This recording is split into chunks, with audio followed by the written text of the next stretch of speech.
This is Kenny the Handyman, and I just purchased this new utility trailer, so I figured I'd make a video for my users to show them how to back it up and properly connect it to my vehicle. So the first pointer is, when you want to back up your trailer, you want to visualize everything from the trailer hitch. So if you're wanting to go back up your trailer to the left, visualize what you have to do. I'm going to manually demonstrate this by picking the trailer up. So to go to the left, I'd actually have to move my trailer ball to the right and then back it up. So now it's pointed, so now as I back up, it's pointed to the left. And of course, if I wanted to go the opposite direction, to the right, I'd have to make my trailer hitch ball go to the left. And then when I back it up, the trailer is now pointed to the right. So just consider everything based upon the trailer hitch ball when you're backing it up. So now I'm going to show you how to connect this trailer up to my vehicle. So a lot of modern vehicles have removable trailer hitches and wiring harnesses.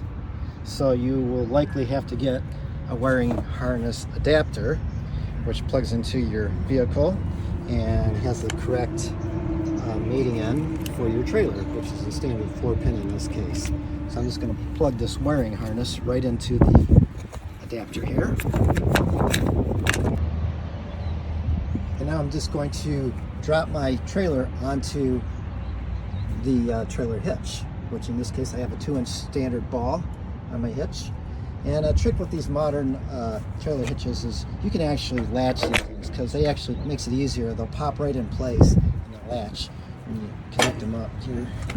So I'm just gonna back my trailer up, drop it right down on the ball.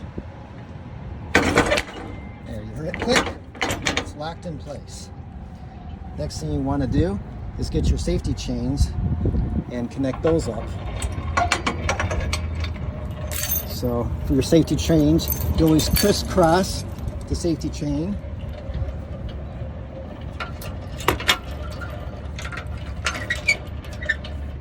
Take your other chain here.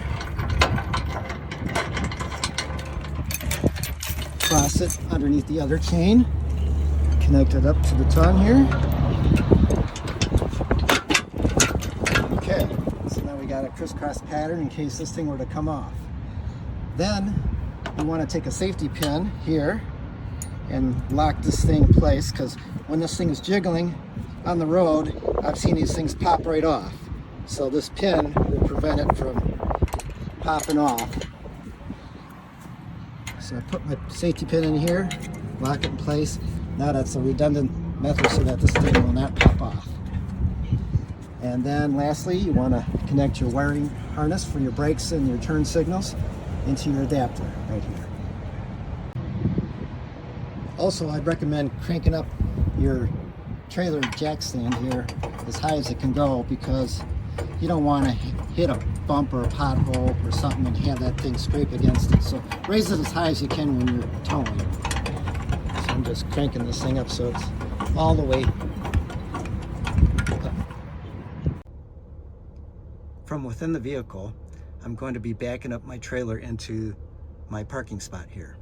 So the trick here is, normally you'd place your hand on top of your steering wheel to back up, but in this case I'm going to be putting it, when you have a trailer, put it at the bottom of the steering wheel, and that'll help you figure out which direction to point the trailer in. So if you want to point the trailer, I'm looking at the front, let's look at the mirror here. If you want it to go to the right, in this case, you're going to point your steering wheel to the right by moving it this way. So look at it in terms of facing forward. So I'm going to put the car in reverse, put my hand on the bottom of the steering wheel, and since I want the trailer to go to the right of the vehicle, I'm going to turn the steering wheel slightly to the right as I back up. And you can see in the rear view mirror that the trailer is slowly turning to the right. And as you turn it, this one has a pretty long tongue, so I'm going to start straightening out the vehicle. So another helpful tip is, when backing up your trailer, you just want to go very slowly and make very gradual movements on your steering wheel. Nothing drastic. If you do sharp, drastic turns, you're going to end up in a situation like this. It's called a jackknife.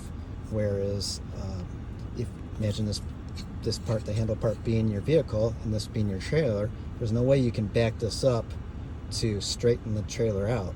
It's gone beyond the point of being able to correct it while backing up. If you were to continue backing this up, you're going to cause the trailer to hit the car. So I actually put my trailer in a jackknife situation just to demonstrate. And so this is my trailer here. This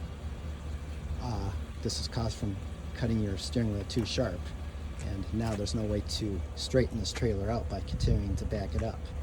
So, not to fear though, all you have to do is just put it into a drive, go forward, and you'll be able to straighten that up and then correct the situation. And here's another trick that you can use. You can open up your tailgate and then back up as you normally would, keeping in mind that the trailer will go the opposite way that the rear end goes. But this way you can kind of judge, especially when you can't see very well with your backup camera, or you can't see what's behind you at the lower level. Just open up the tailgate and then you can see a lot better. Right here I have a fork that I have to go in the driveway here, and it's a really tight area, so by opening up the trunk I can see if I'm going to hit anything. Okay, and there we have it. My vehicle's and trailer is nicely centered and backed up into 2 parking spaces. Hope that helps.